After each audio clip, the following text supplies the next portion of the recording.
It's Dennis Dyack. He's the director of Two Human, of course, the president of Silicon Knights. Thanks so much for joining me. Thanks for having me.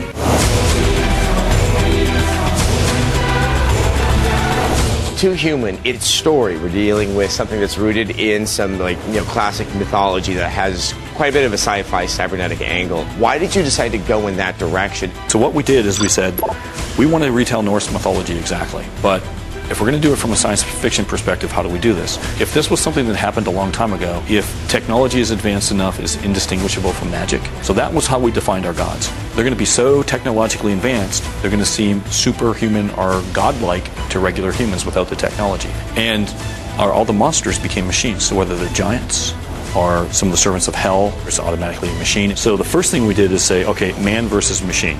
Everyone gets that.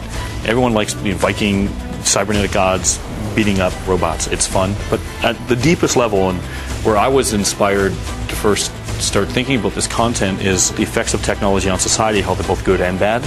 And so we called the game Two Human because we want people to think about, at the deepest level, if you replaced your arm with a cybernetic arm, what would that mean to you as a human being?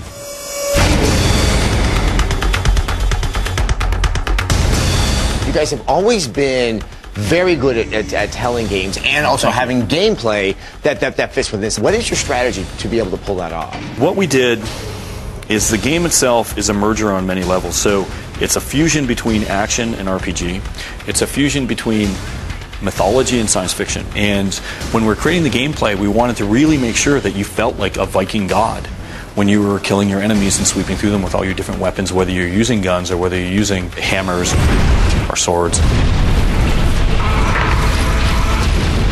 Now, of all the characters in Norse mythology, Baldur is not the one that stands out the most. Why go with a lesser character when we have Thor and we have Hel? That will come up in the first story. And the theme of the first story is discovery. That's one of the things you'll discover, why Baldur. And because he's mostly silent, it allows us to have a lot of creativity throughout the whole story.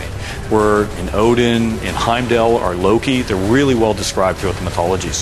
Where Baldur, there's a few pieces where we can go, we can interpret all this, and we're trying to be as authentic to the mythologies as possible. Everything that happens there, we try to make sure it happens in Two Human, but with our interpretation and science fiction spin, of course. So from that perspective, it was really exciting, and without giving away any spoilers, every time someone asks a question of why Baldur, we're going to answer that in the story, and we think people are going to go, oh, I get it, that's why I did it, this is cool.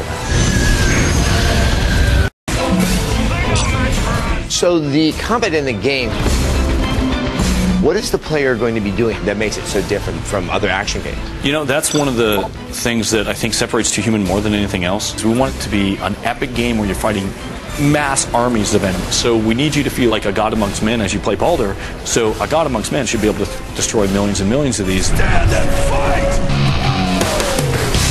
For gunplay, it's a lot like Geometry Wars. So dual analog stick, where you're moving with one stick, holding the triggers and using the right stick to target. And then for melee, you just let go of the triggers and it's dual analog as well. So you see an enemy that you want to hit, you just point in his direction. What you're actually doing is you're selecting the enemy and initiating the initial basic attack. So you'll hold in the stick. If you make contact with that enemy, you can actually continue to hold in the stick and go into a chain.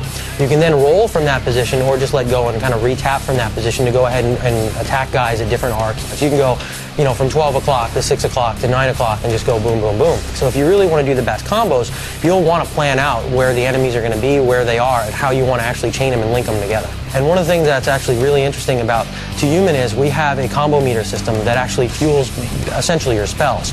So even if you're a healer, you're going to need to fight and build up this combo meter in order to use those type of skills.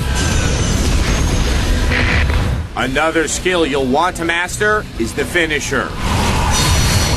So if you push both sticks together when you're close up, you'll actually do a finisher attack. And that's a high damage, kind of a lengthier attack sequence that you can really concentrate on that one enemy. If you're actually at a distance from them and you do both sticks together, you'll actually fire a fierce attack, which is a projectile. And that's really good at things like enemies that'll explode at you from a distance and stuff like that. But the key to any battle are the weapons you wield. And Two Human has a plethora to help you dish out your divine wrath. You've got 18 different combinations between melee and guns. You look at melee, you've got one-handed, two-handed and dual-wield varieties of each type, which is sword, hammer, and staff. And if you look at some of the differences in there, like you can actually trigger status effects, which are like fire on your item. And if you use two-handed, you'll actually trigger that more often. If you use something like dual-wield swords, they actually have a bigger damage arc. That felt good.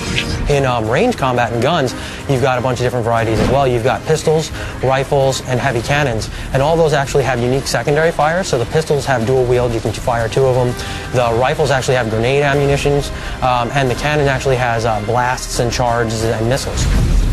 And those come in varieties of ammunition types, which change each of those guns as well. And when you look at this from a pure gameplay standpoint, because you might be saying, oh, you got all these combinations. Yes. What does that mean to me? You can look at something really awesome like the hammers juggle guys in a radius. You can juggle a guy up, hold him there with your laser gun, and smack him out of the air with melee. By combining devastating weapons with intuitive combat mechanics, Too Human promises to give us our fill of some epic Viking battle.